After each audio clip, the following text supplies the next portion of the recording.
Hi everyone, as a part of covering 100 plus Spring Boot annotation series, today we are going to cover our next annotation, which is @bean annotation. So in this video, we are going to cover what is the @bean annotation, what is the purpose of using @bean annotation, how internally it works, and what are the different parameters it takes. So let's get started.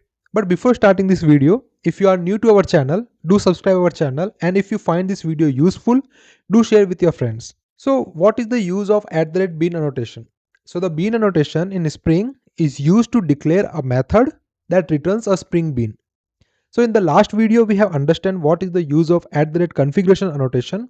We are going to use the concept of @configuration to describe what is the @bean annotation. So if you are not aware what is the use of @configuration annotation, I will recommend that you go and check the last video. The @bean annotation in Spring is used to declare a method that returns a Spring bean, which is managed by the Spring IOC container. And @bean annotation mostly used inside @configuration annotated classes. Now let's see a code example to understand this much better.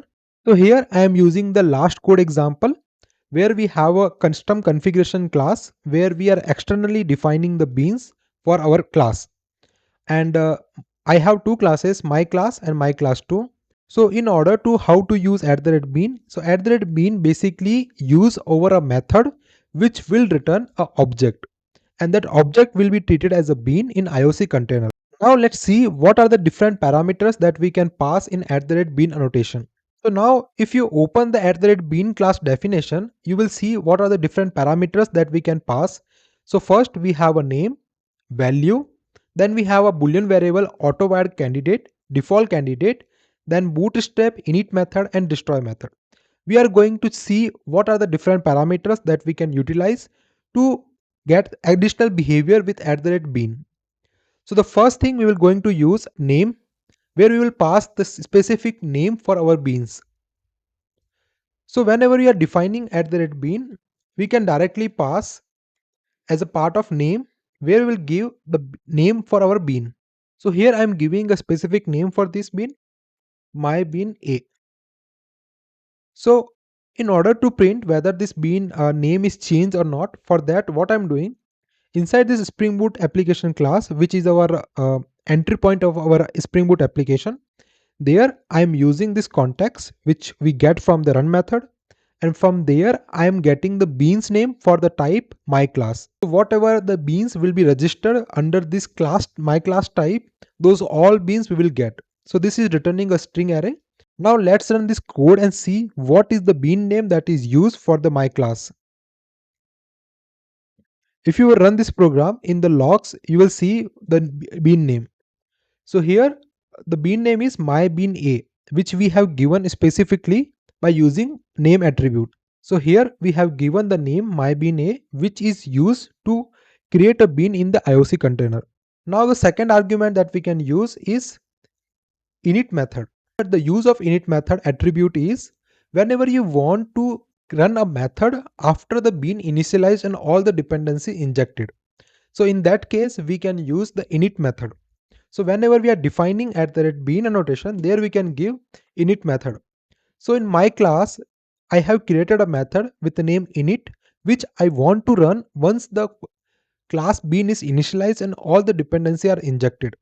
So here you have to give this name inside this init argument. So now when we will run this program again, our my class init method statement should be printed in the logs. So let's rerun and see. So I have restarted this application. Now in the logs, you can see bean is initialized. This log is printed. That means when this bean is created, is initialized, then this method is called. So this is the use of init method. Now let's see what is the another parameter that we can pass is destroy method. So how we are running a method on bean initialization, the same when you want to run a method on the bean destroy, which basically happens when your server goes down, then you want to run a method, this we can give in the destroy method. So there we can define our method which you want to run in the destroy. So here in my class, I have created a cleanup method which I want to run when the server goes down. So this method name you can pass in your custom configuration. So here in the destroy method, I have passed cleanup method, which I want to run when this bean is destroyed. So now we will run this program. So when the bean is initialized, we will see our statement which we have written in the init method, which we can see here. Bean is initialized, but now if you see the cleanup class, the cleanup method statement is not printed because the bean is still in the running in the IOC container. Now if I stop this container, you will see this method statement is printed. Now I'm stopping this container. Now you can see the bean is being destroyed statement is printed, which is there in the cleanup method. So the next argument that we have in the bean class is AutoWire candidate. So the use of AutoWire candidate is to mark whether this bean will be used in the @AutoWire annotation or not. So to see this example, what we will do, we will pass the AutoWire candidate false. So now what will happen, whenever you will use @AutoWire and you are using this class, the bean will not be injected because we are marking AutoWire behavior as false. Now to see this example, what we will do, we will create a two bean of the same class. So what we'll do, we will copy this code. Here I will give the different name, my bean B. I'm using the same initialization cleanup method. So here I will change this class name. Now here also I will pass the different argument so that we can see which bean is used, and then I will mark this AutoWire candidate true. So by default the AutoWire candidate is true. Here we have two bean, my bean A and my bean B of same type my class. Spring will be confused which bean needs to be injected. So in that case, the AutoWire candidate will comes into picture. So here one candidate we have marked as false. So Spring will check which bean I have to inject. It will see first this bean will not be injected. Then second it will see the bean which is AutoWire candidate true by default. Then it will use this bean to inject. Now we need a class where we will inject our bean using AutoWire. For that I have a class my class 2. What I will do here, I will use @component so that this class bean will be created, and inside this, inside the constructor of this class, I am using @autowired in the constructor based injection where I am injecting my class. So now when the bean of this class will be created, Spring will check my class type bean in the IOC container, and whenever it find the bean, it will inject here. So as per our use case, because we have marked this my bean A AutoWire candidate false, so in our case, this my bean B should be initialized, should be injected in this class. So now we will run this in a debug mode to see which class bean is injected in the constructor. So for that, what I will do in the my class 2, I will just add a debug point here and I will run this server in a debug mode. So now when the debug point comes here, so here we can see the my class which is name 2, and if you go in the custom configuration, so inside the my bean B the argument is 2. So this bean is initialized or injected in this class. So this is how we can mark if you have multiple beans of same type, you can use AutoWire candidate as false to remove in the AutoWire injection. This is the same way how it works when we have multiple bean type. Then we annotate one of the class with @primary, which will be used in the AutoWire injection. The same type of behavior we can achieve using AutoWire candidate in the bean annotation. Now one thing we can also do here, we will remove this AutoWire candidate false and see what will happens.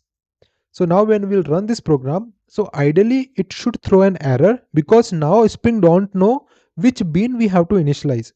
So here it is saying that my class 2 require a single bean, but two were found, and is suggesting that whether we can use @primary or we can define a qualifier. So this is the same type how we use primary annotation, qualifier annotation. This the same behavior can be achieved using the AutoWire candidate. So these are the different parameters that we can pass in the bean annotation, which have to define the different behaviors. Now, whatever the things we have discussed in this video, I have documented here. And here you will see what is the use of @bean annotation, how bean internally works. So here, whatever all the different type of parameter that we can pass in the @bean annotation, those are mentioned here. The name, init method, destroy method, and AutoWire candidate. And then value can also pass in the bean, which is same like how you are passing the name. Now I have also mentioned some 5 important scenario based interview question, so which can be asked in the interview, and this also have some advanced questions. So if you are preparing for a senior Java developer role, then you must check this interview questions. So this all I have for this video. So if you have any doubt in this video, you can comment and I will try to resolve ASAP. And if you like this video and you find this video useful, do share with your friends.